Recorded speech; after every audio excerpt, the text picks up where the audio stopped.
साई लीला एक आध्यात्मिक सहवास.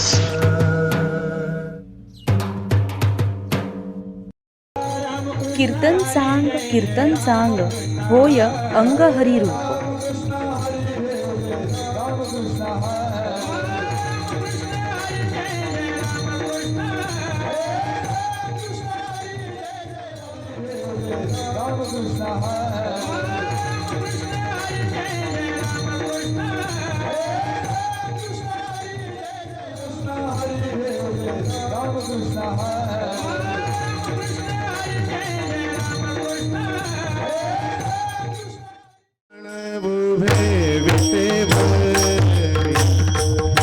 सुंदर के ध्यान उभे विटे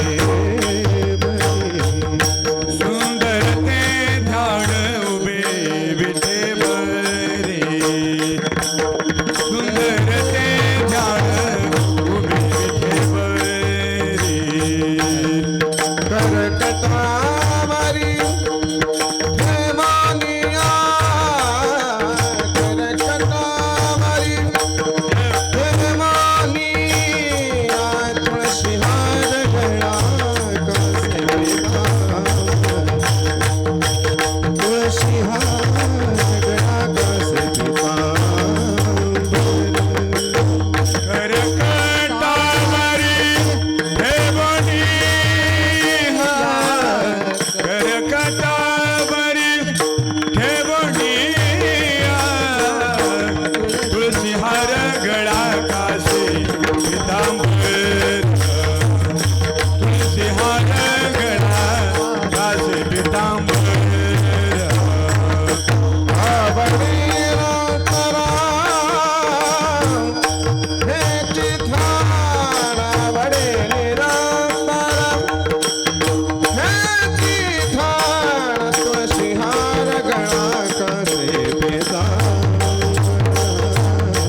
वीरा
द्वये व्यापक निर्धार धन्य जगी तुझी एक हरिरंगिनाची राम कृष्ण वासुदेव सदा स्मरेवाये धन्य जगी तुझी एक हरिरंगिनाची राम कृष्ण वासुदेव सदा स्मरेवाये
जगितोची एक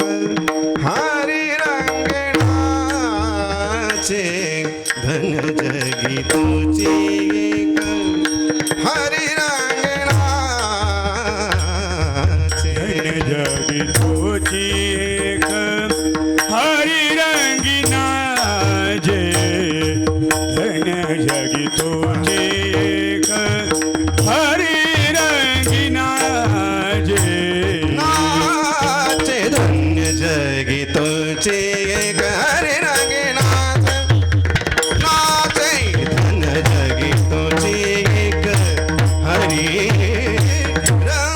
हरिरंगणाचे जगी तुझी एक हरिरंगिना जे धन्य जगी तुझी एक हरिरंगिना जे राम कृष्ण वासुदेव सदा स्मरे वाचे राम कृष्ण वासुदेव सदा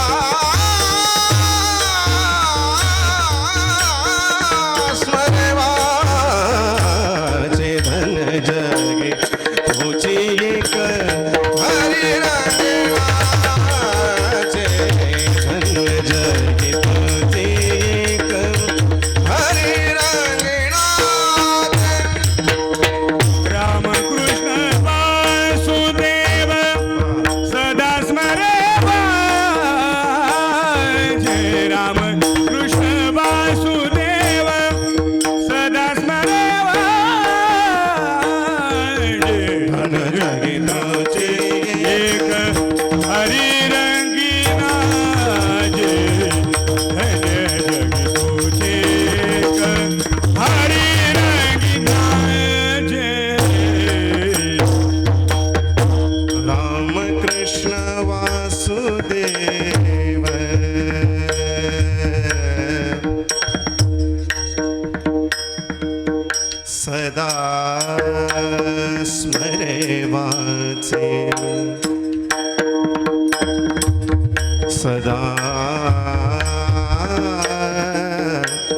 स्मरे वाजे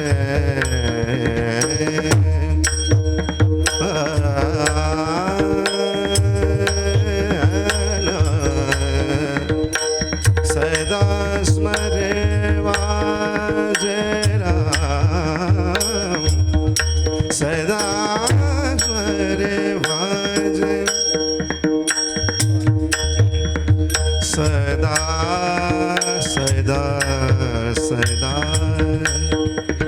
सदा स्मरे वाचे रामकृष्ण वासुदेव सदा स्मरे राम सदा स्मरे राम कृष्ण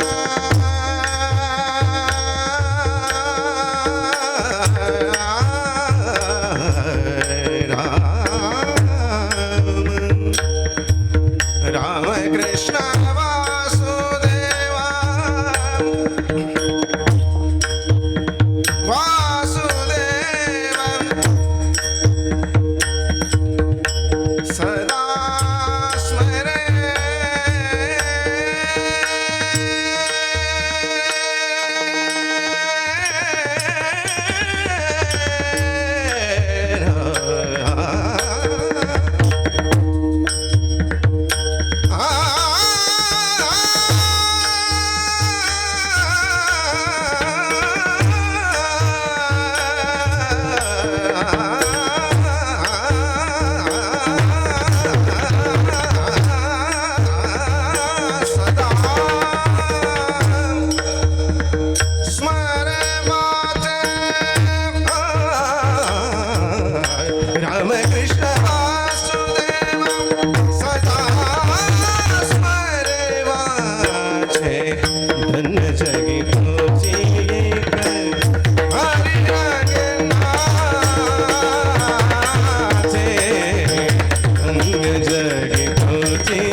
जगी तोची एक हरिरंगिणाचे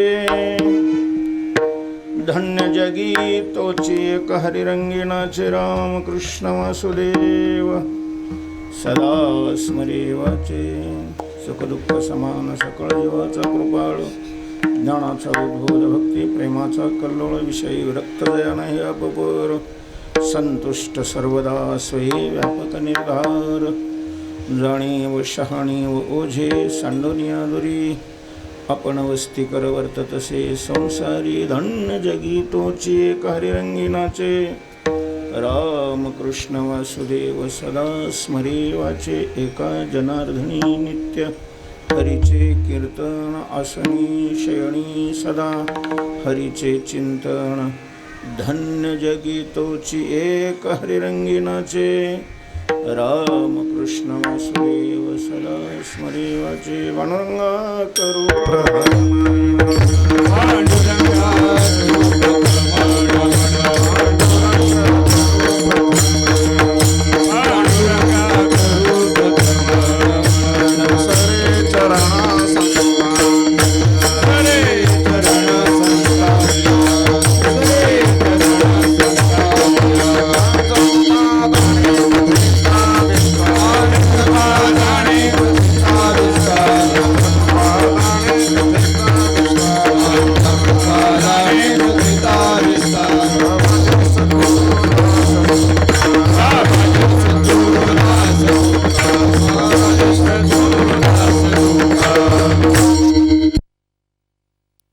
स्मरण होय सकळ विद्यांचे अधिकरण ते श्री गुरुंचे नमो ज्ञानेश्वर नमो ज्ञानेश्वर निवृत्त्योदारा सोपान देवा मस्तक माझा पाया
हरिरंगिणाचे रामकृष्ण वासुदेव सदा स्मरेवाचे शांती ब्रह्म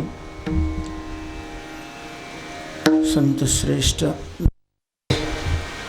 याच गावचे सुपुत्र असणारे आमचे हरिभक्तीपरायण वैकुंठवासी सोपान काका साहा यांचं आज प्रथम पुण्यस्मरण आहे.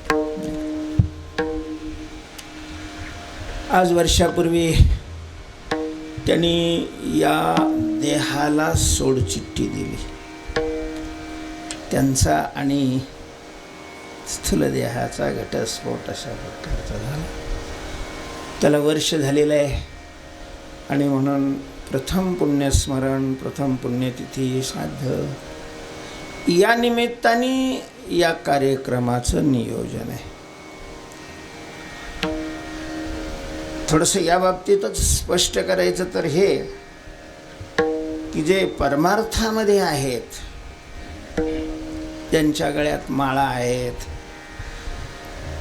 ज्ञानोबाराय तुकोबारायांचं तत्वज्ञान ज्यांना मान्य आहे, त्या साधनेवर जे आरूढ आहेत, या सगळ्यांना माझी विनंती आहे, या सगळ्यांनी आपल्या संतांच्या तत्वज्ञानाप्रमाणे आपली मान्यता बनवावी आणि ती मान्यता अशी देह संबंध संपणं ही वाईट वा दुःखाची गोष्ट नसते. तुम्हाला जर खरं सांगायचं ठरलं तर आपण परमार्थातच खास त्याच्याकरता आलेलो आहे, देहाचा संबंध संपवण्याकरता. विठ्ठल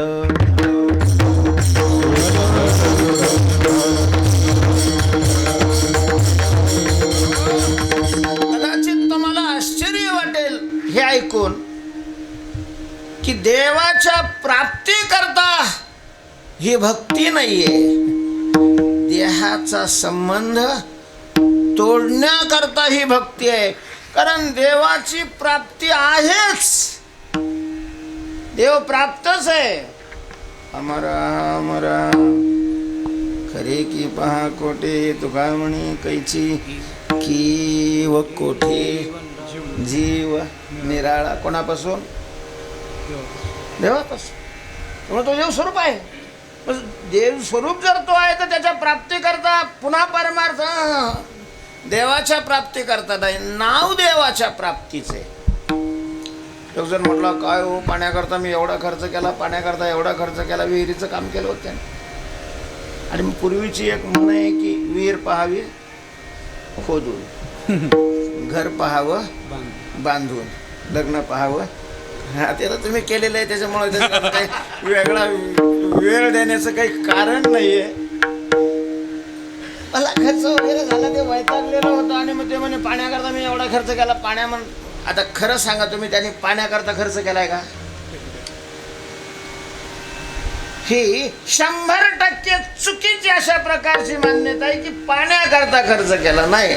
मग पाण्यावरचं आवरण जे आहे, पाण्यावरचा जो प्रतिबंध आहे, दगड माती मुरुम वगैरे, तो काढण्याकरता यांनी खर्च केला. त्या पोकल्यांना म्हणा, त्या लोकांना देऊन म्हणा, त्यांनी काय कशाचे पैसे घेतले? ते माती दगड काढण्याचे पैसे घेतले. हा पाण्याकरता म्हणतोय, वास्तविक तो काढण्याचा खर्च आहे. तसं देवाकरता माळ घातली, देवाकरता पंढरपूरला गेला, देवाकरता सप्ताह केला, देवाकरता पारायण केली, देवाकरता चिंतन केलं, हे सपशेल खोट आहे. हे देवाकरता काहीच नाहीये. मग देवाच्या अनुभवाला प्रतिबंध करणारा हा जो देहाचा संबंध आहे, हा संबंध तोडण्याकरता हे. म्हणून चाली म्हणणं, भजन म्हणणं, हरिपाठ म्हणणं, हेही देहाचा संबंध तोडण्याकरताच आहे. परमार्थाची परीक्षाच तिथं आहे. एक म्हण आहे गावरान,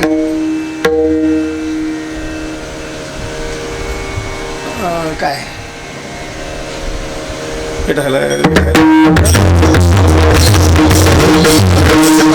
शूर ओळखावा रणी आणि साधू ओळखावा मरणी. मरणी देहाचा संबंध तोडण्याकरता परमार्थ आहे. आणि त्यामुळे जर तुटला असेल तर वाईट मानायचं काही कारणच नाहीये. तो दिवस आपल्या जीवनातला सोन्याचा दिवस आहे की ज्या दिवशी देहाचा आणि आपला काय तुटेल? संबंध तुटेल. सगळ्या दुःखाचं मूळ आहे देहाचा संबंध.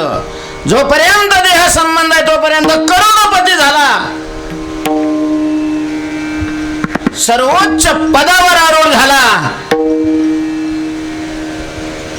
विद्वान झाला, अक्कलेनं सगळं जग भुलवलं, तरीही दुःख संपत नाही, दुःख नष्ट होत नाही. काय वाटतं तुम्हाला?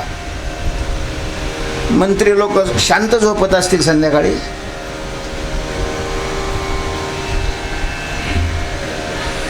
श्रीमंत मंत्री व्यवहारात ज्याला मोठं मानतात ह्या लोकांना गोळ्या घ्याव्या लागतात असं लोक म्हणतात. मला नाही माहिती, कारण आपण मोठे नाहीच, आपल्याला काय माहिती त्याचा अनुभव आहे. दुःख संबंधाचा विच्छेद होणं म्हणजे जीवन सफल करणं.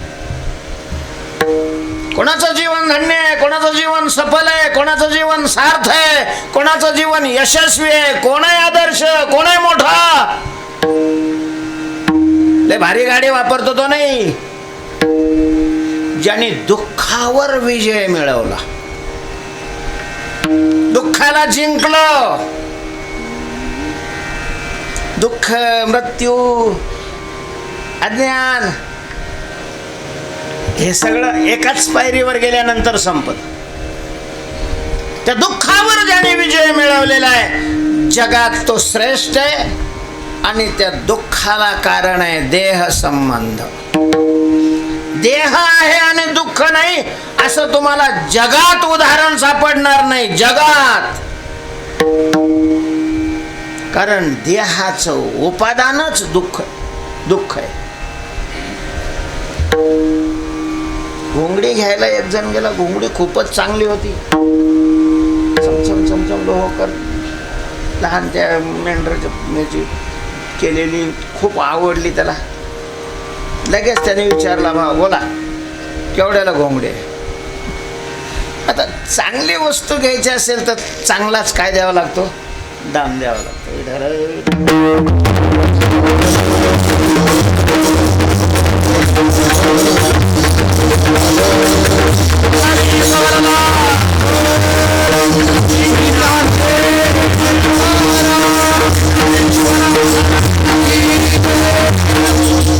फक्त चांगलं कशाला म्हणायचं हे त्याला कळावं.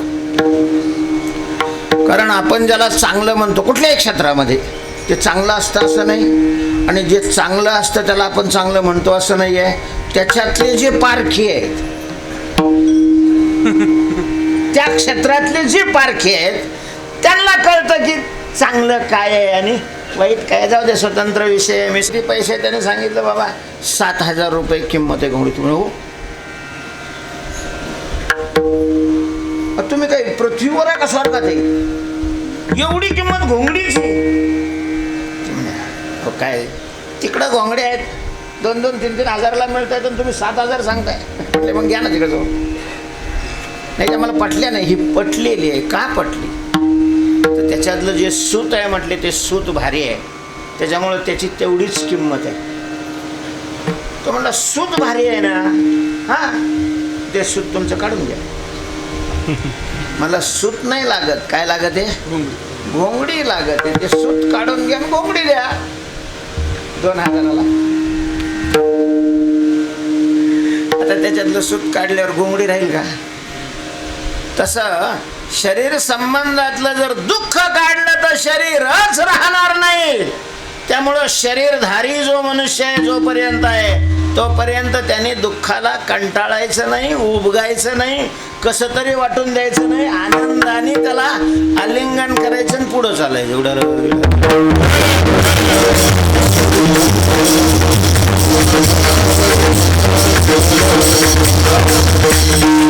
दुःख ज्याला नको वाटतं, दुःखावर विजय ज्याला मिळवायचा आहे, म्हणजे जीवन यशस्वी सफल ज्यांना बनवायचं आहे त्यांना देहाचा संबंध तोडावा. फरक एवढाच आहे की केवळ स्थूल देहाचा संबंध तोडून दुःख नाही संपत. नाही तर तुम्ही लगेच दावं घ्याल. दावं घेणारी माणसं, फाशा घेणारी माणसं, विष पिणारी माणसं ते फक्त कशाचा संबंध तोडतात? स्थूलाचा. स्थूल देह महत्वाचा नाहीये, स्थूल देहाचा दुःखाचा संबंध नाहीये, सूक्ष्म देह महत्वाचा आहे. त्या सूक्ष्माचा संबंध जर तोडता आला तर मग पहा सूक्ष्मातच कारण येतं. आणि सूक्ष्म सोडलं की स्थूल आपोआपच काय होतं? सुटतं. कारण सूक्ष्मानेच या स्थूलाला पकडलेलं आहे. विठ्ठल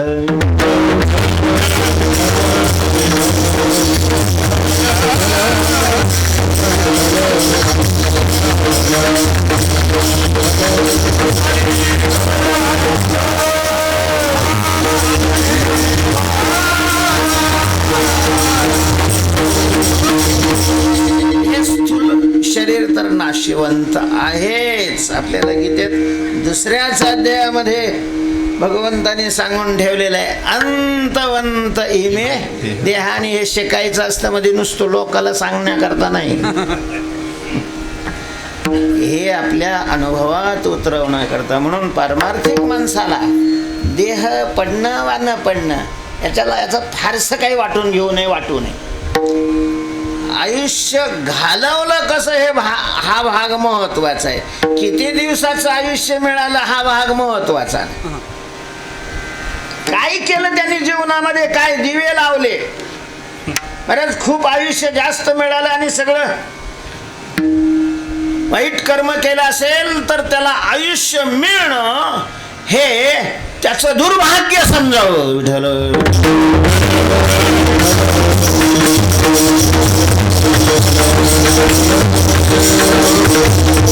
असो. तेव्हा काकांनाही शरीर लवकर सोडावं लागलं. आता ते त्या आयुष्याचा चांगला उपयोग करत होते, याच्यात काही वाद नाही. पण ज्यांनी शरीर दिलेलं आहे त्याचा तो संबंध आहे. कोणाचं ते किती दिवस ठेवायचं, कोणाचं किती दिवस ठेवायचं, आपल्या हातात आणि आपल्या वाटण्याला वाटाणेच आहेत. काही किंमत अशा प्रकारची नाही आहे. बस आपल्या हातात हेच आहे आता की त्यांनी जे सांगितलेलं आहे ते जसं जीवन जगत होते आणि जसं जीवन जगावं म्हणून सांगत होते त्याप्रमाणे आपण आपलं जीवन जगण्याचा प्रयत्न करावा. असो. तेव्हा काकाच्या या प्रथम पुण्यस्मरणानिमित्त त्यांचा संबंध किती लोकांशी जवळून होता हे यावरून स्पष्ट होतं आहे. आमचे पितामह आम्ही म्हणत असतो यांना हरिभक्तीपरायण पूजनीय लोहितकर महाराज आहेत, बाबा आहेत, सगळी वारकरी मंडळी साधू मंडळी आहेत. त्यांच्या पण पुण्यस्मरणानिमित्त एकत्र आलेले आहेत. त्यांचा माझा त्यांच्याप्रमाणे मला नव्हता एवढा परिचय, पण ते सतत नेहमी येत होते. त्यांची श्रद्धा होती. त्यांना ते असतानाच इथं आणायचं असं त्यांनी ठरवलेलं होतं. आता असे दुसरे सांगतात त्यांच्या जवळचे, त्या कुठं सांगत होते तरी विठाला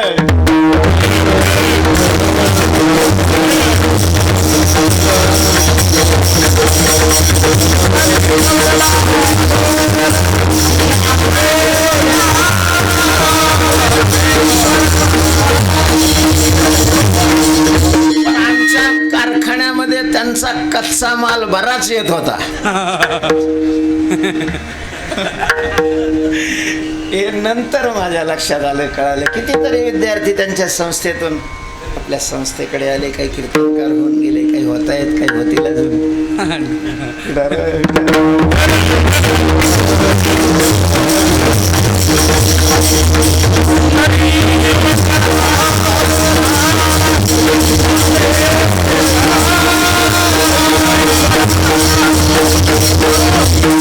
चला आता आपण अभंगाचं चिंतन करूया. तेव्हा जे वर्णनीय आहेत म्हणजे वर्णन करण्याला जे योग्य आहेत त्यांचं वर्णन नाथ महाराजांनी या अभंगामध्ये केलेलं आहे. आणि नाथ महाराज त्या बाबतीत त्या क्षेत्रातले पारखी होते. तुकोबाराय म्हणतात, तुका म्हणे आम्ही तेथील पारखी. खरा खोटा, ओरिजिनल डुप्लिकेट माल कोणता आहे हे त्यांना चांगलं समजत होतं. आणि त्यामुळं पारखी नजरेतून त्यांनी जगातले जे वर्णनीय महात्मे आहेत, साधू आहेत, पुरुष आहेत, संत आहेत त्यांचं वर्णन केलेलं आहे. सगळे महाराज वर्णनीय नाहीत आणि कोणीच वर्णनीय नाही असंही नाही. जे अवर्णनीय आहे त्यांचं वर्णन करू नये. त्यातले त्यात कीर्तनामध्ये तर करूच नाही. कीर्तनकारावर ही फार मोठी जबाबदारी आहे की आपण ज्यांचा वसा चालवायचा आहे त्यांच्या सिद्धांताला आपल्या वर्तनामुळं डब्बा लागू नये.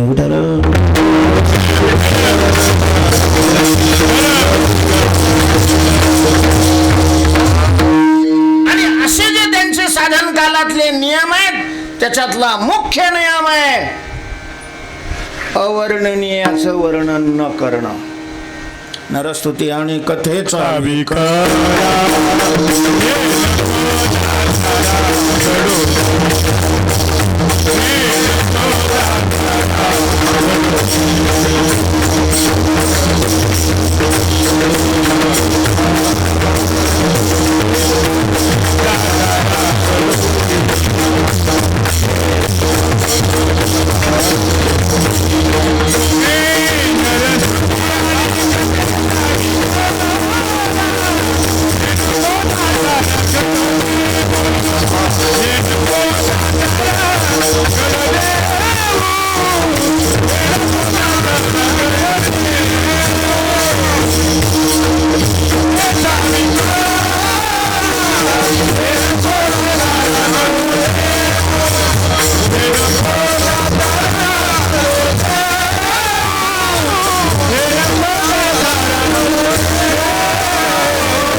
वंदितो चरण नका करू नरस्तुती.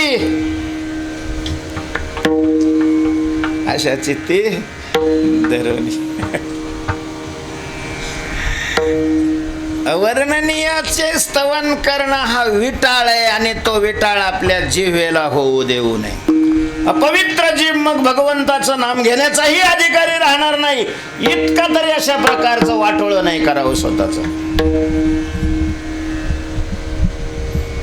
नका करू नरस्तुती, नका करू न. श्रीमंत असला तरी स्तुतीला योग्य नसतो तो. सत्ताधारी असला तरी स्तुतीला योग्य नसतो तो. आपण पांडुरंगाची आणि संतांची स्तुती करणारे भाट आहोत. त्याच्यामुळं कोणाची स्तुती नका करू. जाऊ दे, मी हा विषय इथंच थांबवतो. पण जे वर्णनीय आहे त्यांची स्तुती केल्याशिवाय राहू नये. कोण आहेत वर्णनीय? ज्यांचं वर्णन केल्यानंतर वाणी विश्रांतीला प्राप्त होते. ते ऐका साधू कथा.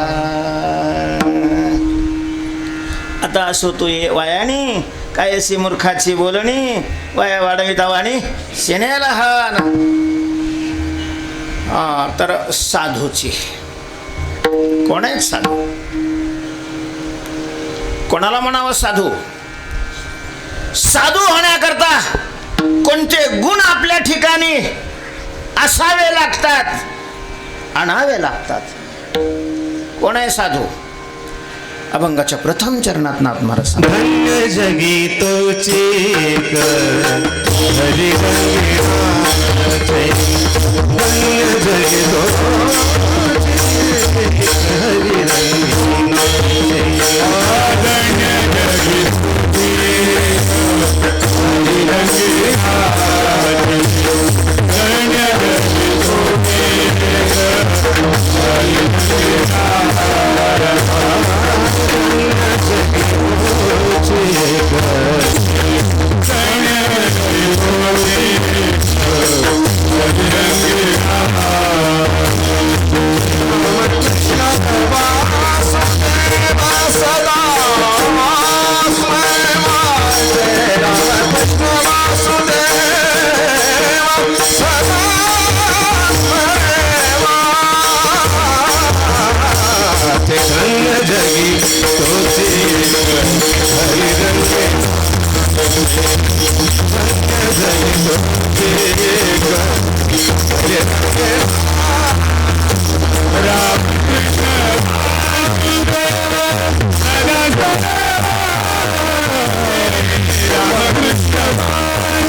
धन्य जगी तोचे एक हरी रंगीणाचे. जगी जगी नाथ महाराज सांगतात, साकुरीत नाही, इगतपुरीत नाही, नाशिकात नाही, महाराष्ट्रात नाही, भारतात नाही, भूखंडावर नाही, जगी. जग फार मोठं आहे महाराज, फार मोठं आहे जग, फार मोठं आहे. ज्याचा शब्दही वर्णन करू शकत नाही, ज्याच्यामध्ये अनंत ब्रह्मांड आहेत, अनंत ब्रह्मांड. एवढं मोठं काय आहे? जग आहे, जग. त्या जगामध्ये तेच एकमेव धन्य आहे. धन्य जगी तोची. एक व्यावर्तक 2 शब्द वापरलेत एकाच चरणामध्ये. तोची चकार लावलाय. चकार व्यावर्तकच आहे, मोकार राहतो चकार. कारण इतरांना बेकार करतो.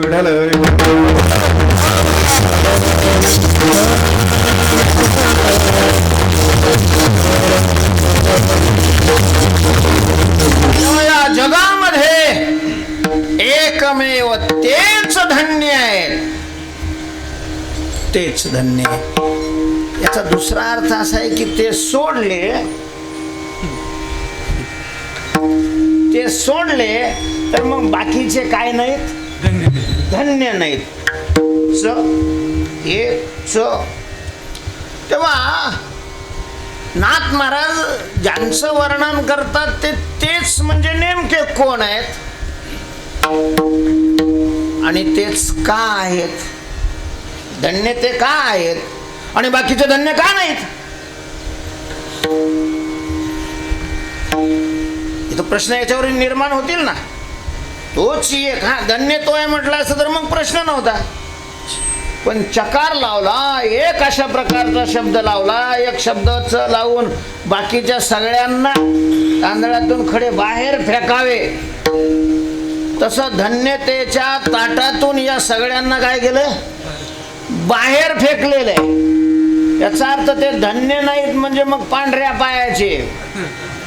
म्हणजे 750 करोडचा बंगला जरी विकत घेतलेला असला पण जर ह्या लक्षणात बसत नसले तर ते धन्य नाही, ते काय आहे, पांढऱ्या पायाचे. तुम्ही म्हणाल पांढऱ्या पायाचे म्हणजे फुटक्या कपाळाची. दुर्दैवी दलिंदर विढाल.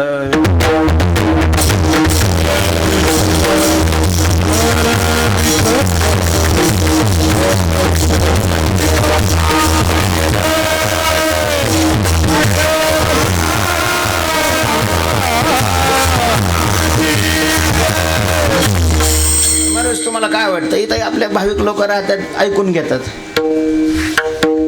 दुसरे गप्प बसतील का? हजारो लोक ज्यांचे पुढं पुढं शेपूट हलवित राहतात, असे सत्ताधारी श्रीमंत अधिकारी या मंडळीला जर असं म्हणलं तर ते गप्प बसतील का? ते अनुवाद करणारच म्हणतो कसं काय धन्य, कसं काय धन्य. थांब ना जरा, आम्ही थोडं म्हणते कोण, नाथ महाराज. तुझी लईच तक्रार असेल तर तिथं जा ना, त्यांच्या विरोधात कुठं सुप्रीम कोर्टात दावा करायचा जाऊ, आमच्यावर कशाला पिसळतोस. हा, समजून तुला घ्यायचं असेल तर मग आम्ही समजून द्यायला तयार आहे, आम्ही सिद्ध करायला तयार आहे की तेच धन्य कसे तू कसा नाही. एवढं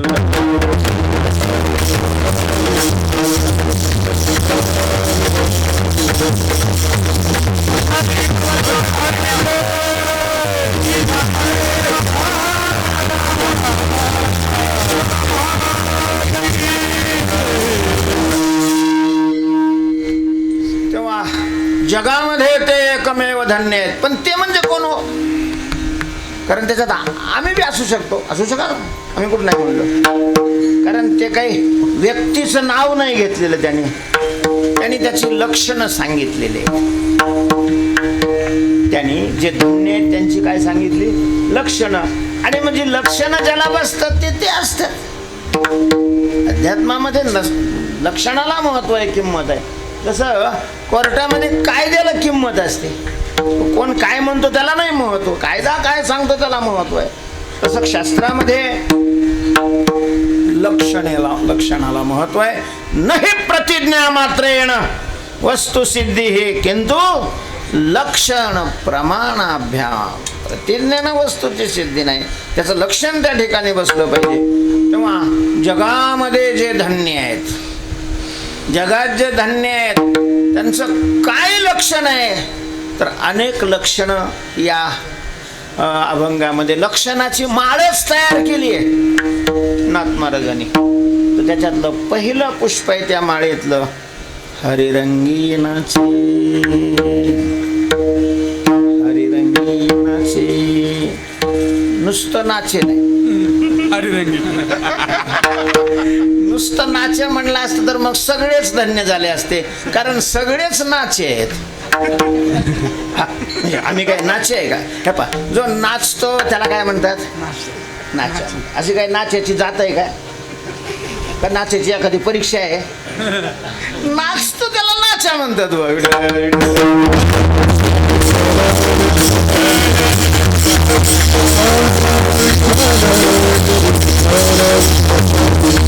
आणि सगळे नाचतात. कोण कोणापुढं नाचतं, कोण कोणापुढं नाचतं, कोण कोणापुढं नाचतं, कोण कोणापुढं नाचतं, पण सगळेच काय करतात, नाचतात. सगळे नाचतात. कोणी नवरदेवा पुढं नाचत असेल, असतात. पूर्वी मी लहान असताना ते आमच्या गावामध्ये पोळा फार मोठा साजरा होतो. आता कसं होतं काय माहिती, मला बरेच वर्ष मी गेलोच नाही. पोळा साजरा व्हायचा आणि मग तिथं जे श्रीमंत लोक आहे ते आपल्या बैला पुढं नाचायला ते सुपाऱ्या देऊन नाचे आणत होते. आता एवढे झालेत की सुपाऱ्या फिपाऱ्या द्यायचा काही संबंधच नाही.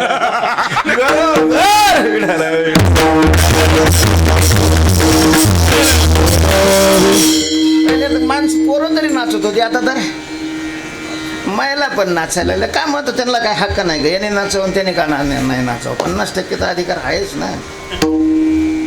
पण मला ते नाही सांग, नाचायचं म्हणजे कोणी त्या ह्याच्यात नाचतं, नवरदेवा पुढे नाचतं, कोणी पांडुरंगासमोर नाचतात. आमचे वारकरी लोक सुद्धा काय करतात, नाचतात. नाचू था था तुझे नाम गाऊ आता, तुझ्या रंगी नाचो था था. वारकरी लोकांचा भामचंद्र डोंगरावर सप्ताह असतो हिवाळ्यामध्ये. मागे होता कारभारी माणूस होता त्यावेळेस. हिवाळ्यात सप्ताह आहे आणि त्यांचं भजनं राहायची. 9ला सुरू झालं की पहाटे 3 वाजेपर्यंत तिथं ते नाचायचे. तर खालची फरशी भिजायची घामानं हिवाळ्यामध्ये. एवढे अजून सुद्धा माऊली बरोबर तुकोबारायांच्या पालखीबरोबर दिंडीमध्ये केवढे वारकरी नाचतात. पांडुरंगासमोर नाचतात वारकरी, वर्णात नाचतात. एवढेच नाचतात असं नाही, सगळेच नाचतात. मग कोणी बायको पुढं नाचतं, कोणी नवऱ्या पुढं नाचतं, कोणी शेटजी पुढं नाचतं, कोणी श्रीमंता पुढं नाचतं, कोणी कशा पुढं नाचतं, कोणी सत्ते पुढं नाचतात, कोणी पदा पुढं नाचतात. हे सगळे नाचेच. नाचण्याचे प्रकार वेगवेगळे असतात. काही जसं शंकराचं नृत्य वेगळं, विष्णूचं नृत्य वेगळं, गणपती बाप्पाचं नृत्य वेगळं, तसं पुढाऱ्याचं नृत्य वेगळं, त्यांचा नाच वेगळा. पण नाचतात सगळेच विडायला.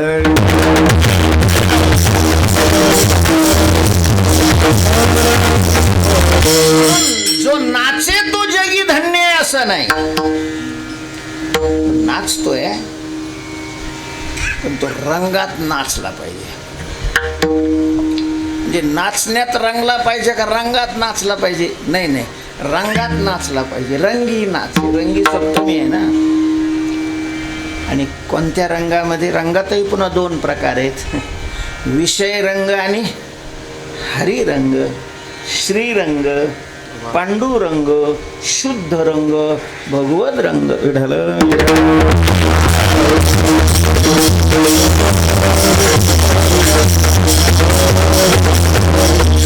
असं हरीच्या रंगामध्ये जो रंगलेला आहे आणि रंगून नाचतो, जगामध्ये तो धन्य आहे. असं धन्य असणाराचं या अभंगामध्ये नाथ महाराजांनी पहिलं लक्षण सांगितलेलं आहे. आपण याचं चिंतन करून राहायला वेळ तर पुढचं पाहू.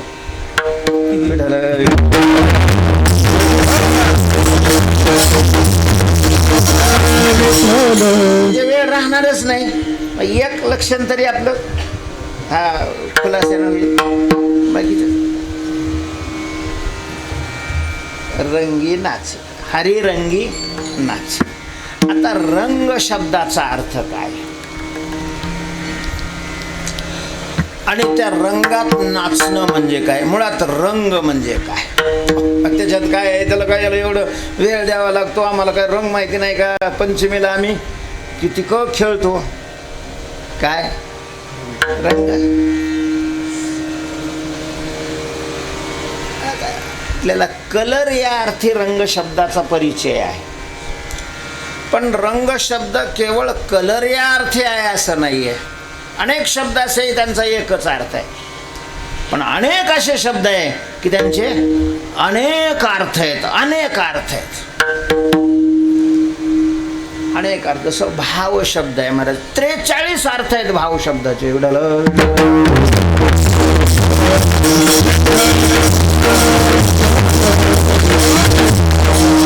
काय भाव लावली मिरची? भाव शब्दाचा अर्थ मूल्य, किंमत. माझा भाव तसा नव्हता. म्हणजे 3 रुपये किलो नव्हता. नाही, तिथं भाव शब्दाचा अर्थ तात्पर्य. भाव अभाव शास्त्रात शब्द असतात. तर भाव म्हणजे असणं, अस्तित्व.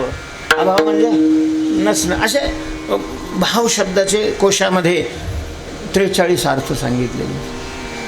काही अनेक अर्थी शब्द असतात.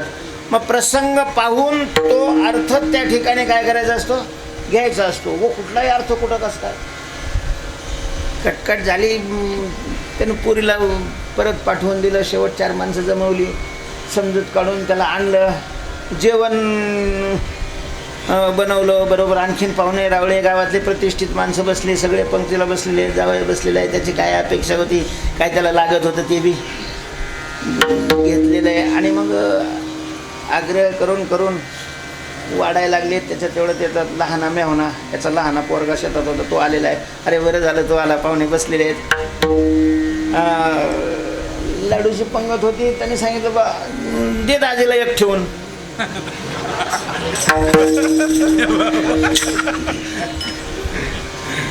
बसलेले आता आपल्या ह्याच्यात आलेले. तो जरा दांडगाच होता.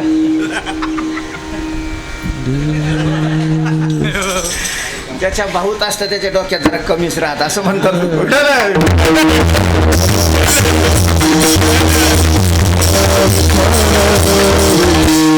दादा दादा म्हणतात. बैलाला दटवायचं असेल तर एकदाच शेतकरी दा म्हणत असतो. याला डबल म्हणावं लागत.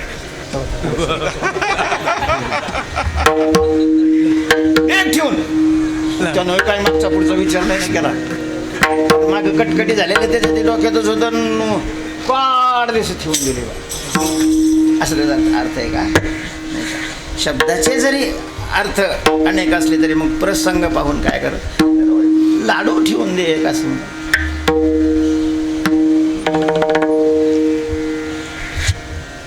तस रंग हा जो शब्द आहे तो जसा कलर या अर्थी आहे, तसाच रंग हा शब्द अजून दुसऱ्या एका अर्थ. गप्पामध्ये लय रंग आला म्हणते का. कीर्तन रंगलं, भजन रंगलं. रंग हा शब्द इकडेही वापरला जातो. आणि मग तिथं काय आता भजन रंगलं म्हणजे कसं, हिरव्या रंगाने रंगलं का काळ्या रंगाने रंगलं. भजनात कोणता रंग येतो? तिथं तो कलर या अर्थ घेता येतो तो शब्द नाही. तर रंगणं या शब्दाचा अर्थ वृत्ती आनंदामध्ये एकरूप होणं. रंग शब्दाचा अर्थ आनंद असा आहे, सुख असा आहे. प्रपंचात रंगले मात्र लय रंगलाय तो प्रपंचामध्ये. म्हणजेच प्रपंचात तो काय सुखामध्ये निमग्न झालेला आहे. रंग शब्दाचा अर्थ आहे सुख, आनंद. रंगला या रंगी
शब्दाचा अर्थ आनंद आहे आणि रंगणं शब्दाचा अर्थ त्या आनंदामध्ये विरघळून जाणं वृत्ती. आरोग्यात चुक सुख पवनष्टा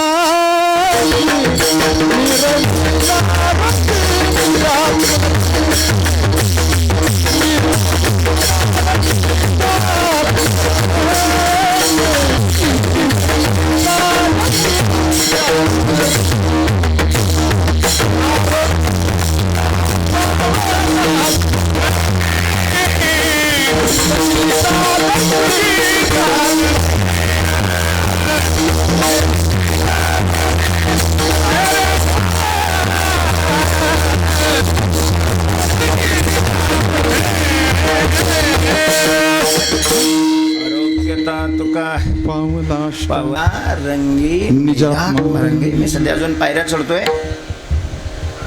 रंगणं म्हणजे काय? रंगणं शब्दाचा अर्थ काय आहे? रंगणं शब्दाचा अर्थ तल्लीन होणं, तन्मय होणं, तद्रूप होणं. विठ्ठल विठ्ठल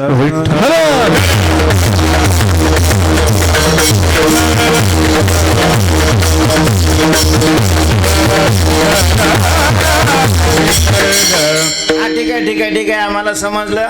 रंग शब्दाचा अर्थ आनंद आहे आणि रंगण शब्दाचा अर्थ त्याच्यामध्ये तल्लीन होणं आहे. पण रंग दोन प्रकारचा आहे मूळ. एक हरिरंग, श्रीरंग आणि दुसरा विषय रंग. हरिरंग आणि विषय रंग याचाच अर्थ असा आहे की सुखाचे दोन प्रकार आहे. भगवत स्वरूप सुख, ज्याचं वर्णन संतांनी केलेलं आहे. सुखरूप ऐसा तुझा कोण सांगा, सर्व सुखाचे आगर. आनंदो ब्रह्म इति व्यजानात सुख आनंद अद्वय नित्य निरामय जे का निज ध्येय. तर भगवत स्वरूप आनंद आहे. भगवंताचं स्वरूप आनंद रूप आहे असं शास्त्र आणि संत वर्णन करतात. मला आश्चर्य वाटतं देव नाही हे म्हणणाराचं, कारण देव म्हणजे सुख आहे. देव शब्दाचा अर्थ काय आहे?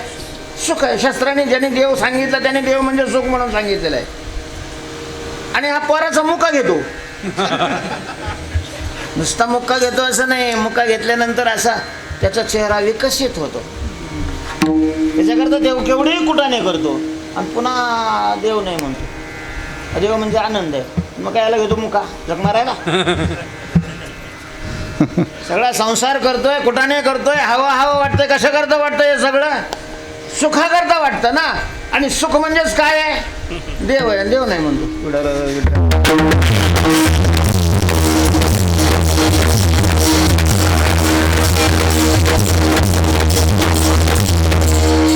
असं काय म्हणतात? तो त्यांचा दोष नाहीये.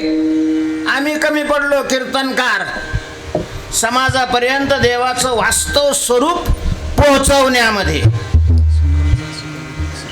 मग लोकांना त्या मंदिरामध्ये असलेली मूर्तीच फक्त काय वाटते? देव वाटते. त्याच्या पलीकडे त्यांचा देव कळतच नाही. त्याच्यामुळे म्हणतात मग हे काय कुठे देव राहतो काय? त्याला स्वतः पुढला ठेवलेला नैवेद्य उंदरं खातात, त्याचं नाही रक्षण करता येत नाही. सगळ्याचं काय रक्षण करणार आहे एवढं?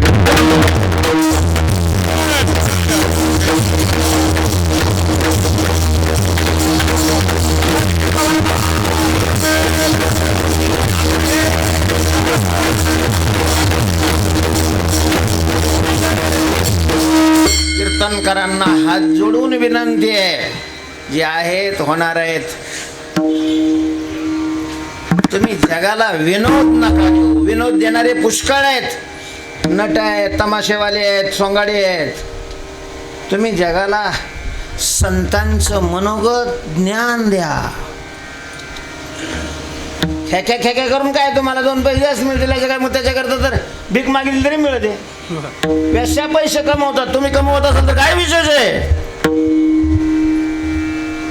जगाच्या कल्याणाकरता संतांनी जे शास्त्रांनी सिद्धांत सांगितलेले आहेत ते सिद्धांत समाजापर्यंत पोहोचवण्याचं कर्तव्य आमच्यावर पोहोचवलं, आमच्याकडे दिलेलं आहे.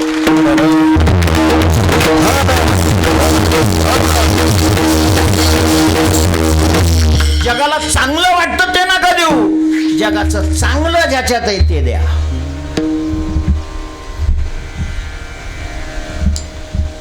तेव्हा देव शब्दाचा अर्थ आनंद आहे, सुख आहे. आणि दुसरा विषयाचं सुख आहे, विषयाच्या द्वारा मिळणारं सुख आहे. आता काही लोक देवाच्या रंगात रंगलेले आहेत, काही लोक विषयाच्या रंगात रंगलेले आहे. पण तो धन्य आणि हा धन्य का नाही? जवळजवळ शेकडा मतदान जर केलं तर विषयात रंगलेले जास्त निघतील का देवात रंगलेले जास्त निघतील? महाराज, देव देव करणारे बी विषयातच रंगलेले निघतील.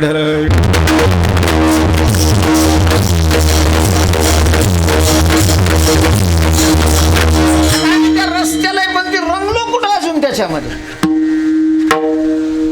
त्या रस्त्याने गेल्यानंतर रंगलं जातं, त्या रस्त्याने आम्ही वाटचाल करतो, हे ठीक आहे. मग तो धन्य का? तोच धन्य का जो हरीच्या रंगात रंगलेला आहे, विषयाच्या रंगात रंगलेला धन्य का नाही? का नाथ महाराजांनी त्याला धन्य जगी तोची एका हरिरंगीनाचे असं म्हटलेलं आहे? पहिला प्रश्न. दुसरा प्रश्न आहे, ठीक आहे, जर तो धन्य असेल तर त्या रंगात रंगण्याकरता काय लायकी लागते? कोणती परीक्षा द्यावी लागते? कोणतं सर्टिफिकेट लागतं? अधिकार काय आहे त्याचा? भगवंताच्या रंगात कोण रंगू शकतं? भगवंताच्या रंगात रंगण्याकरता तयारी काय असावी लागते आणि ती तयारी कशाने मिळते? विठाल,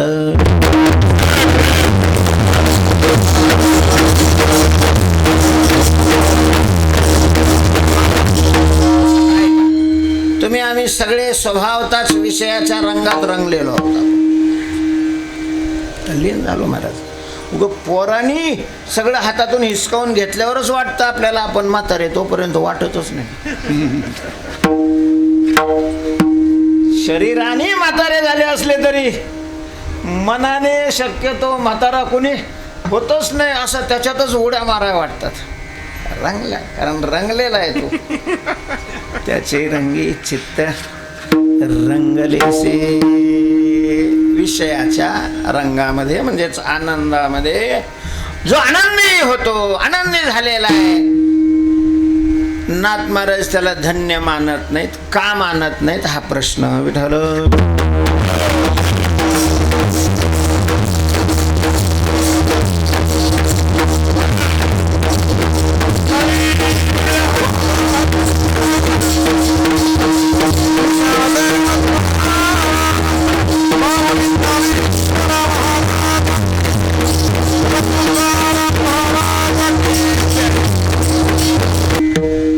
विषयात रंगणं हे धन्यतेचं लक्षण का नाही? का नाही तो धन्य विषयात रंगलेला? तर त्याचं कारण आहे, त्याचं स्वरूप, त्याचं फल आणि त्याचं कारण. विषयामध्ये जो रंगलेला आहे त्या विषयात रंगण्याचा परिणाम 3 कारणामुळं तो धन्य नाही. त्याचा परिणाम काय आहे? परिणाम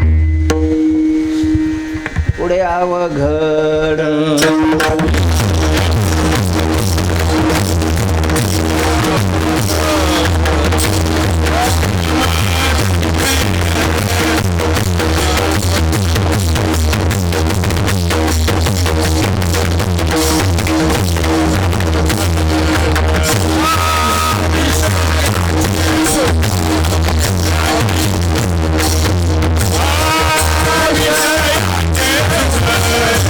If you want it.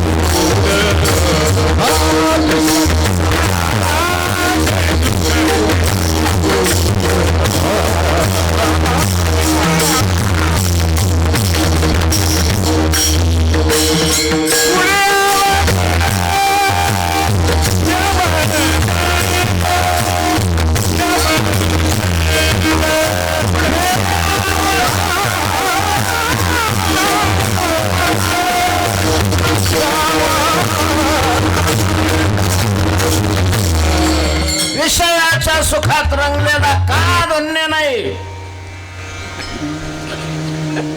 मग कुणी बागेच्या सुखात रंगलाय, कुणी कारखान्याच्या सुखात रंगलाय, कुणी सप्त्याच्या सुखात. अरे मी तुम्हालाच म्हणतो असं नाही, आम्हाला पण त्याच्यात घेतो ना. विषयाच्या सुखात रंगलेला तो का धन्य नाही? तर विषयाचं सुख आता वाटतं. भगवंतांनी गीतेमध्ये राजसी सुखाचं त्याच्यात वर्णन केलेलं आहे. रजोगुणी सुखाचे 3 प्रकार केले, सात्विक सुख, राजस सुख आणि तामस सुख. त्यामध्ये विषयेंद्रिय संयोगात यत्तदग्रे मृतोपमं, विषयेंद्रिय संयोगात विषय आणि इंद्रिय, अनुकूल विषय आणि इंद्रिय यांचा संयोग झाल्यानंतर जे आरंभी अमृतासारखं वाटतं. आहा, मिरवणूक निघालेली असते, बाजी वाजतात, फटाके उडतात, फुलं उधळली जातात, जय जयकार होतो. त्यावेळेला कसं वाटतं? अग्रे अमृतोपमम, आरंभी अमृतासारखं गोड वाटतं, पण परिणामे विषमिव, ज्याचा परिणाम विषासारखा मारक असतो. अशा प्रकारचं विषय सेवनामध्ये विषयात रंगलेल्या माणसाला परिणामाला भयान दुःखाला शरण जावं लागतं, भयान दुःखाला.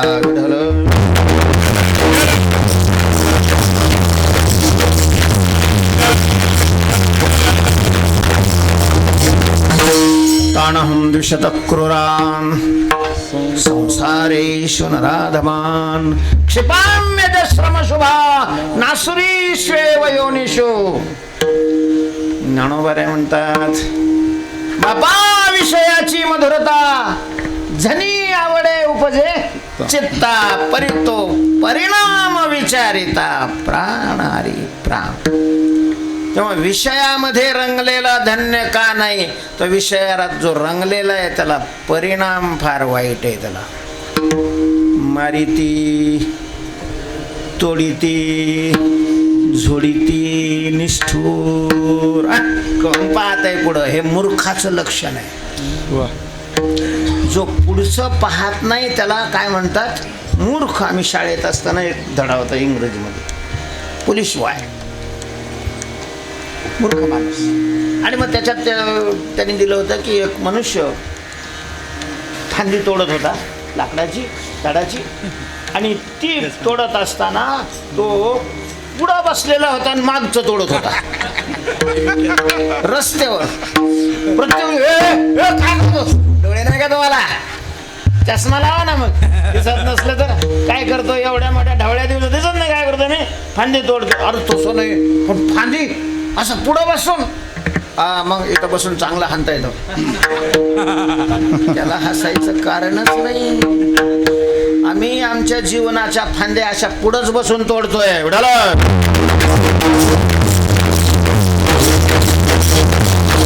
कधी परिणामाचा विचार केलेला आम्ही जे करतोय त्याचा परिणाम आम्हाला काय अनुभवावा लागणार आहे. आणि केलेला नसेल तर मग हा मूर्ख आहे आपण, हे सांगण्याकरता दुसरा कोणी नकोय. परिणामाचा जो विचार करत नाही त्यालाच वाशिंग असणारा मूर्ख म्हणतात. काय तुमच्याकडे मूर्ख कोणाला म्हणते? जो परिणामाचा विचार करत नाही. मग तो श्रीमंत असला तरी मूर्ख असतो, विद्वान असला तरीही. असं काही समजू नका की विद्वान लोक मूर्ख नाही. श्लोक आहे, शास्त्रान्यदित्यपी भवन्ति मूर्खाः. शास्त्राचा अध्ययन केलेलेही मूर्ख असू शकतात. असंच काय म्हणलं धडा त्याच्यात गोष्ट आलेली. दिवाळीच्या निमित्तानं सगळे बाहेर असलेले, गावात आलेले सगळे मित्र एका पाठाला असणारे पुढे. मग कोणी कोणत्या रस्त्याने गेला, कोणी MD झालेला आहे, कोणी कारखानदार, कोणी वेगळे एकत्र आले. असे फिरत फिरत जंगलात कोण काय शिकलं एकामेकाचे विचारपूस चाललेले.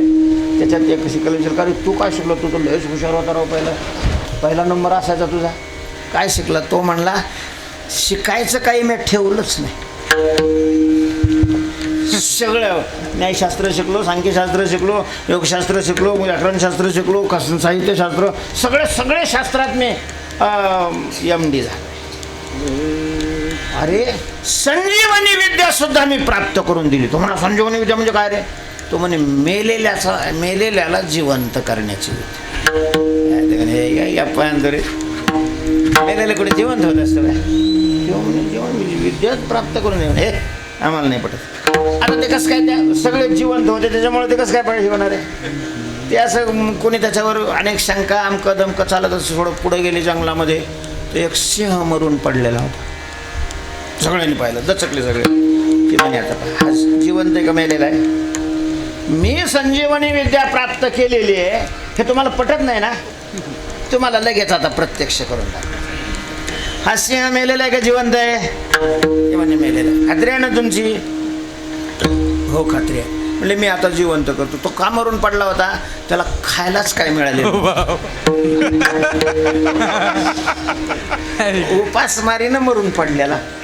आणि हा म्हणे मी जिवंत करतो, काहीच लक्षात ये म्हणे माझी आई तुला येते संजीवनी विद्या, तू काही उठवू नको त्याला, कारण इथं जंगल आहे, पुढं लपायला बी जागा नाही, साई नाही. जो म्हणला असं नाही, तुम्ही तसे मानणारच नाही ना. आता काही होतेच कट्टर, नाही नाही ती संजय काय तू मेला उठवतो म्हणे, उडा बरं बाप रे उडा बरं. ते म्हणे एवढं तरी कर. मग ते झाडावर चढली बाकीची आणि हो तिथं पुढं उभा राहून त्याने काय केले? संजीवनी मंत्र जपला. तो मंत्राची ताकद आहे महाराज. उठलो ना ते, उठल्याबरोबर त्याला अगोदरच भूक लागलेली, हा समोर दिसला, पहिला नारळीचा गोट घातला. आता तुम्ही याला काय म्हणणार? शिकलेला नव्हता? असे कितीतरी शिकलेले महामूर्ख आहे. पूर्वी लोकांना वाटत होतं पोरं शिकवले, पोरांना शिकवलं म्हणजे बरं होईल. यांनी पोरांना शिकवलं ते रडत नाहीत असे फार बाप कमी आहेत. बहुतेक बापाला पश्चातापच आहे. महाराज शिकाय पण सुशिक्षित बना. आई वडिलांना तरी नका अंतर देऊ, बाकीचं काय. आई वडिलांना त्यांनी आपल्याला शिकवलंय हे जाणीव, कृतज्ञता बाळगा.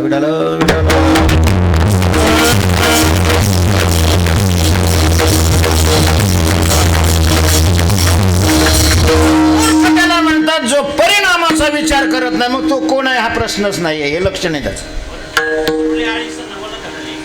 हा वरले आळेला नवळ घडले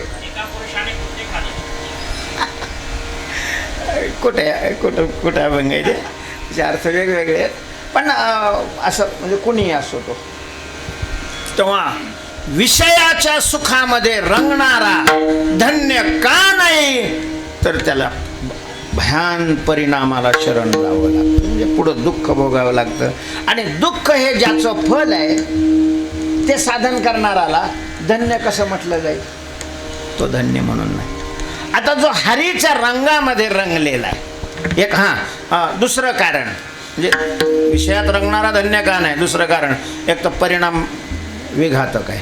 दुसरं कारण महाराज वर्तमान सुद्धा जे विषयाच्या सुखामध्ये रंगलेले कसे ते पळतात माग, रंगलेले नाही पळतात नाही.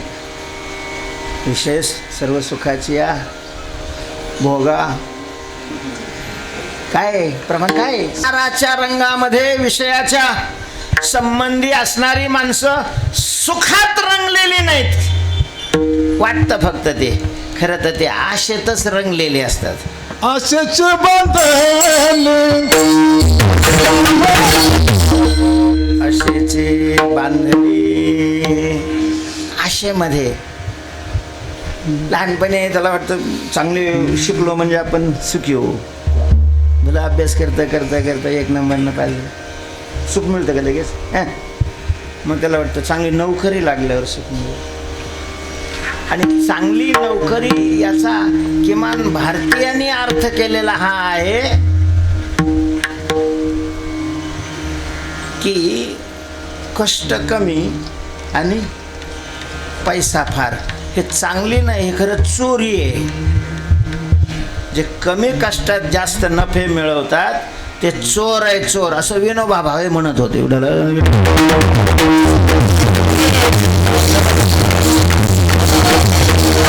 त्या दिवशी भारतीयाच्या मनातून हे निघून जाईल आणि कष्ट करणं हे भलेपण आहे अशी मान्यता तयार होईल, त्या दिवशी भारत खऱ्या अर्थाने विश्व कर्मण्येवाधिकार असते.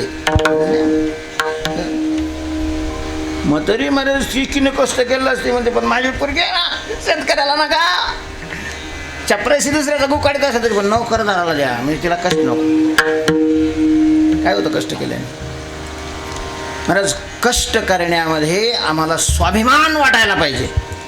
कष्टाचं मिळवण्यामध्ये, कष्टाचं खाण्यामध्ये धन्यता मानायला पाहिजे. हरामाचं खाणं हे धन्य जोपर्यंत वाटतंय तोपर्यंत हे असंच होणार, असंच होणार. नोकरी मिळाल्यावर आनंद मिळेल, नोकरी मिळाली पगार मिळाला आनंद मिळेल, पगार मिळाला लगन झालं आनंद मिळेल, लगन झालं काय चाललंय ते पुढंच आहे. ते आपल्या त्या गाडवाला बांधलेल्या पेंडीसारखं. पोरग झाल्यावर झालंय पोरग, ते मोठं झालं पाहिजे, झालं मोठं, त्याला नोकरी लागली, तिला याला आकल सुख पाहता जवा पाडे दुःख पर्वता एवढे म्हणून धन्य नाही, त्याचा परिणाम घातक आहे म्हणून धन्य नाही. त्याचा अधिकारी अशुद्ध चित्त आहे, तो रंगच अशुद्ध आहे महाराज, रंगच अशुद्ध आहे. हरी रंगात रंगलेला धन्य का आहे? तर त्याचं उत्तर असं आहे की एकदा हरीच्या रंगात रंगला म्हणजे एकदा तो सुख स्वरूप झाला की ते सुखच असं आहे, पुन्हा त्याचा नाश होत नाही. देशे काळे वेदानुवादा ज्या सुखाची न करवे मर्यादा, तो तद्रूप होतो. रंगणं म्हणजे तत्स्वरूप होणं, हरी रूप होत नाही. कपडा रंगला म्हणजे लाल दिसतो, कपडा रंगवून वेगळा राहत नाही. तसं जो हरीच्या रंगात रंगला तो रंग स्वरूप झाला. हरीचा रंग खरं तर षष्टी नाही आहे, हरी रंग, हरी स्वरूप असणारा आनंद तो नित्य आहे, निरामय आहे, आनंद अद्वय आहे. आनंद अद्वय नित्य निरामय, त्याच्यात रंगलेला तोही आनंद स्वरूप होतो आणि अद्वय आनंद स्वरूप होतो. पुन्हा त्याचा कधीच नाश होत नाही. यद गत्वा न निवर्तन्ते तद्धाम परमं मम, म्हणून धन्य विठोबर.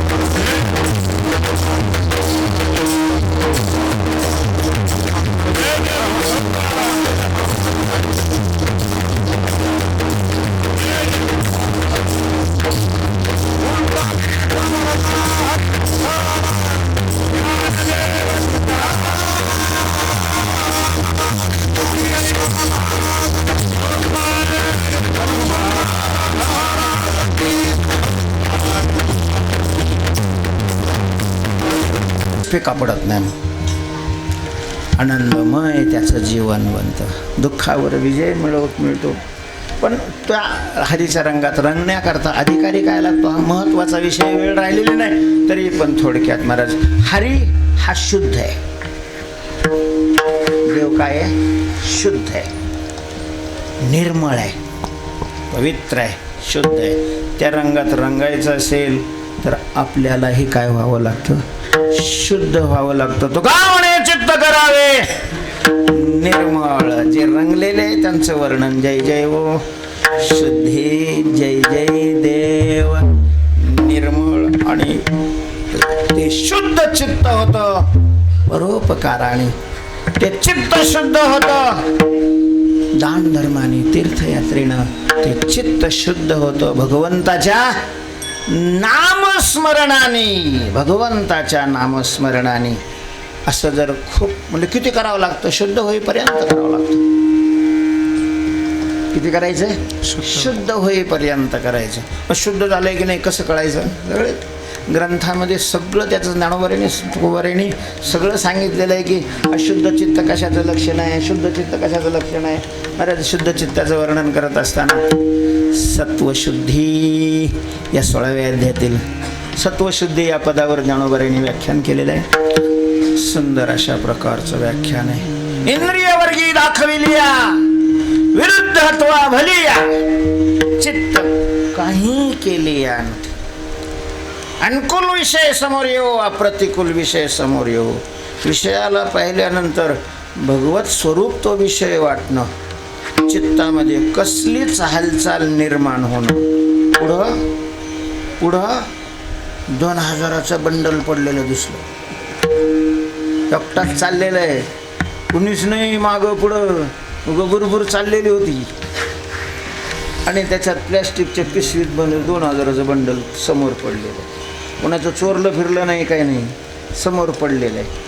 ते दिसलं आणि समोर एखादा चिहरेला विषारी साप दिसला. तर साप दिसल्यावरही ज्याच्या अंतःकरणात भीती निर्माण होत नाही आणि बंडल दिसल्यानंतर ज्याच्या अंतःकरणात लोभ निर्माण होत नाही, समजावं हे चित्त शुद्ध आहे. जर चित्त आपण साधना करून निष्काम कर्माने चित्त शुद्ध होतं. महाराज कर्म करायचं तर निष्काम करावं, परोपकार निष्काम करावा, दान धर्म निष्काम करावे, कथा कीर्तन भजन निष्काम केली तरच चित्त शुद्ध होईल, अन्यथा होणार नाहीत असं संतांची प्रमाण आहे. निष्काम निश्चळ विठ्ठली विश्वास. तेव्हा धन्य जगी असा जो आहे तो जगामध्ये धन्य जगी तो हरिरंगी नाचे. काय करतो? नाम कृष्ण वासुदेव सदा स्मरे वाचे. आणि मग त्याचं जीवन कसं असतं? सुखदुःख समान, सकळ जीवाचा कृपाळ, ज्ञानाचा उद्बोध, भक्ती प्रेमाचा कलवळ, विषयी विरक्त जया, नाही अपपर संतुष्ट सर्वदा सोयी, व्यापक निर्धार जाणीव शहाणी ओझे सांगणे आदरी आपण वस्तीकर वर्त तसे संसारी. एका जनार्दनी नित्य हरीचे कीर्तन आसनी शयनी सदा हरीचे चिंतन धन्य जगी तोची हरिरंगी नाचे. तेव्हा परमपूजनीय प्रातस्मरणीय हरिभक्तीपरायण वैकुंठवासी काका यांच्या प्रथम पुण्यस्मरणानिमित्त चिंतनाची सेवा आहे. आपण सगळे या ठिकाणी उपस्थित आहोत. झालेली सेवा त्यांच्या चरणावर समर्पण करून त्यांच्याकडं हेच अशा प्रकारचं मागणं मागूया. तुम्ही संत माझ्या कडा बुद्धीचा कराल बहुडा तरी तुम्हा माने एवढा होईन मी विठ्ठल ज्ञानेश्वर.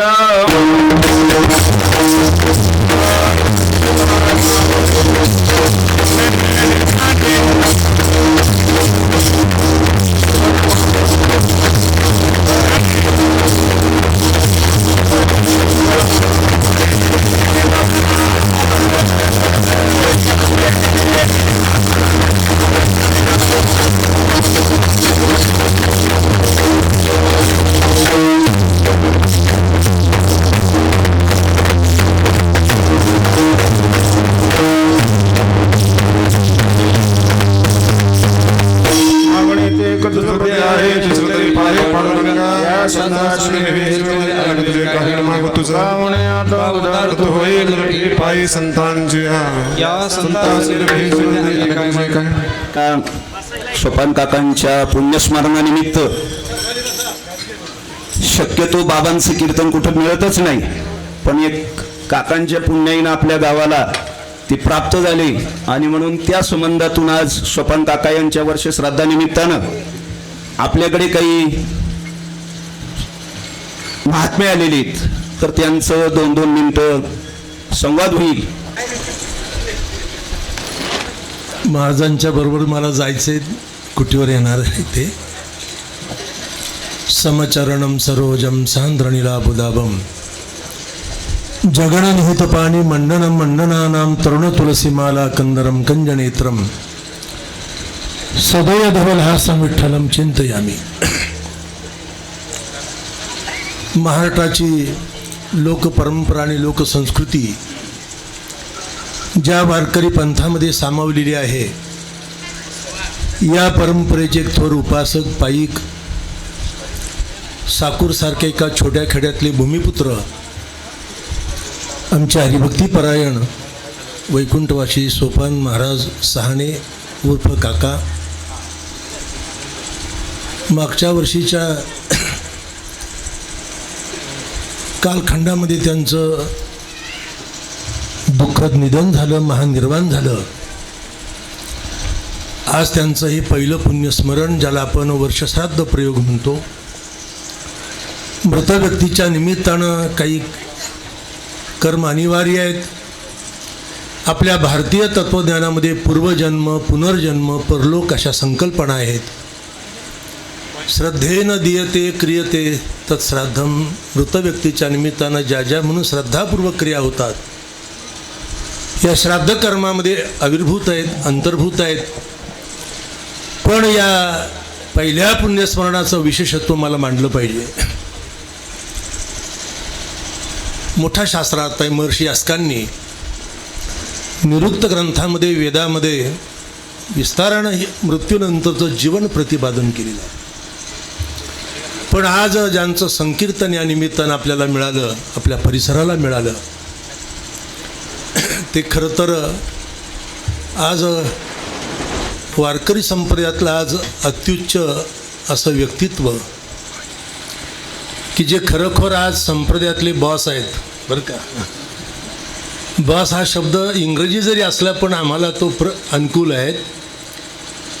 निर्दुष्ट वारकरी प्रवचनकार, कीर्तनकार निर्माण व्हावा आणि या महाराष्ट्राची जडणघडण ज्या परंपरेनं केली तो वारकरी संप्रदाय विशुद्ध व्हावा, म्हणून कुणीतरी या कालामध्ये यथार्थ सुयोग्य पद्धतीनं सांगण्याची गरज आहे होती.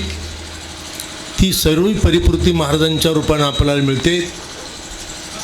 संत साहित्याचा, भारतीय तत्त्वज्ञानाचा सखोल साक्षेपी अभ्यास अनुष्ठानपूर्वक ज्यांनी केला आयुष्यभर, आळंदीच्या वारकरी शिक्षण संस्थेमध्ये अध्ययन करून आणखी खूप मोठा अभ्यास, त्यांच्या अभ्यासाची व्याप्ती फार मोठी आहे. आज पंढरपुरामध्ये जे चातुर्मास होतात, त्या सर्व चातुर्मासात सर्वाधिक गर्दी महाराजांच्या प्रवचनाला होत असते. हजारो विद्यार्थी त्यांनी निर्माण केले, तयार केले आणि उत्तम प्रकारचे तयार केले. आचार विचार संपन्न वारकरी कीर्तनकारांची पिढी निर्माण करण्याचं व्रत ज्यांनी धारण केलं, असे हरिभक्तीपरायण, परमादरणीय, परमश्रद्धेय जगद्गुरू तुकोबारायांचे मोठे उपासक, गाथामूर्ती रामभाऊजी महाराज राऊत काकांच्या पुण्यस्मरण इथे आले. मला तर अशक्यच वाटत होते या गोष्टी, कारण तीर्थक्षेत्र सोडून ते कुठेही कीर्तन करत नाही. परंतु काकांवर काही पूर्वपुण्य असेल. परंतु एक गोष्ट इथे मला आज मोठी आनंदाची वाटली, म्हणून आम्ही पण सर्व या परिसरातील महाराज मंडळी धावत पळत या ठिकाणी आलो.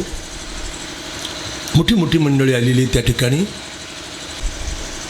खरं तर त्यांना मृदंगाचं शिक्षण देणारे आज उपस्थित आहेत. आमचे हरिभक्तीपरायण निवृत्ती महाराज घोरवडकर यांनी त्यांना मृदंगाचे प्राथमिक धडे नाही, चांगलेच धडे शिकवले. काका उत्तम पखवादी झाले, आळंदीला गेले आणि मृदंग महर्षी हरिभक्तीपरायण गुरुवर्य पांडुरंग महाराज वैद्य यांच्याकडे त्यांनी पूर्ण आपलं शिक्षण केलं त्या ठिकाणी. आणि आज खरं तर त्यांनी आणि अध्यात्माचे, वारकरी पंथाचे त्यांना संस्कार मुळामध्ये आपल्याच तालुक्यात, आपल्या सिन्नर तालुक्यात प्रयाग तीर्थ या ठिकाणी वास्तव्याला होते. आपले हरिभक्तीपरायण बाबाजी महाराज चाळक यांचे ते विद्यार्थी, त्यांच्या धर्मपत्नी, आज खरं तर गंगा भागीरथी म्हणणं बरोबर वाटत नाही मला, पण आमच्या उषाताई, आणि त्याच ठिकाणी त्यांना भक्तीचं, परमार्थाचं बालकडू मिळालं. पुढे आळंदीला आणखी त्यांनी त्यांच्या संस्थेत नेऊन उत्तम प्रकारचं त्यांनी सांप्रदायिक शिक्षण घेतलं.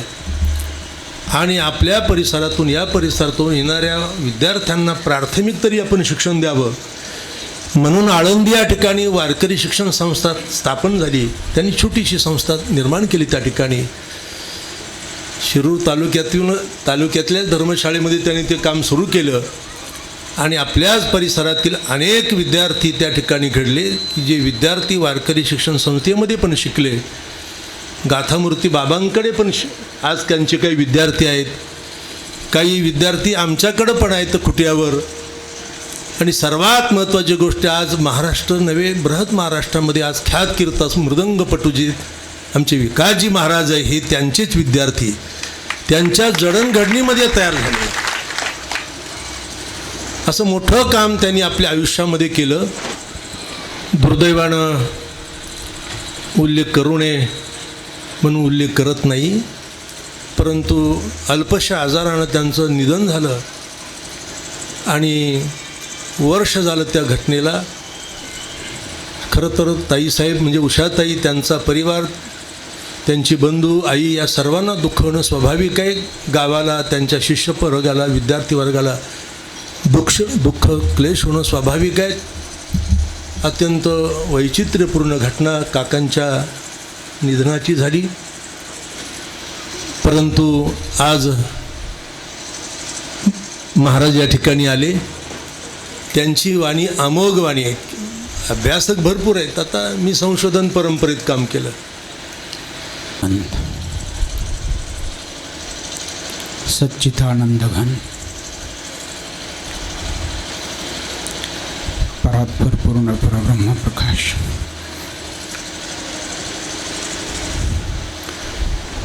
भगवान परमात्मा आणि या भगवान परमात्म्याच्या सत्तेने चालणारी संपूर्ण सृष्टी, हे संपूर्ण जग, या जगातून जो निरोप घेतला, कोणाच्याही मनाला तो निरोप भावत नाही. परमादरणीय रामभाऊ बाबा राऊत, संपूर्ण व्यासपीठ, या परिसरातून आलेले सर्व महाराज मंडळी, प्रत्येकाचा नामोच्चार करावा अशा अधिकाराचे असणारे ही सर्व महाराज मंडळी,